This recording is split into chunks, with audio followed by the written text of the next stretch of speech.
سنی دو قسم کے مہمان آتے ہیں نا. ایک مہمان فون کرتا ہے تو بندہ کہتا ہے میں کوئی نہیں گھر پھر کبھی آنا. اور ایک مہمان ایسا ہوتا ہے جسے بندہ کہتا ہے اتنی بھی جلدی کیا ہے, ذرا ٹھہر جائیے, تھوڑا رک جاؤ, چائے بن رہی ہے. کس میں ہوتی ہیں مہمانوں کی؟ کچھ مہمانوں سے دل لگا ہوتا ہے, دل کرتا ہے بیٹھے رہے, ذرا تھوڑا اور بیٹھے, یار تو نہ جایا کر, تو بیٹھا رہا کر. ہوتے ہیں کچھ لوگ. دیر تک نبی کریم علیہ السلام نے بات سنی, اور کیا بات ہے, جناب عائشہ صدیقہ کہتی ہیں دل حضور کا لگا, میں نے دیکھا تو میں بڑی مطمئن تھی. اس خاتون نے کہا کہ اب میں نے جانا ہے.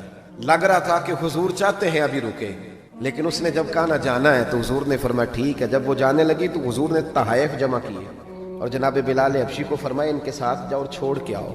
جناب عائشہ صدیقہ رضی اللہ تعالیٰ عنہ فرماتی ہیں, کہتے ہیں وہ خاتون چلی گئیں, میرا خیال تھا کہ حضور اب مسجد جائیں گے, جب رات کو آئیں گے نا بعد عشاء تو پھر پوچھوں گی حضور یہ کون تھی, لیکن محبوب تو گئے نہیں, لیٹ گئے. میں اٹھ کے قدموں میں بیٹھی تو حضور کی مقدس آنکھیں کھلی ہوئی. میں نے عرض کی حضور یہ کون خاتون تھی؟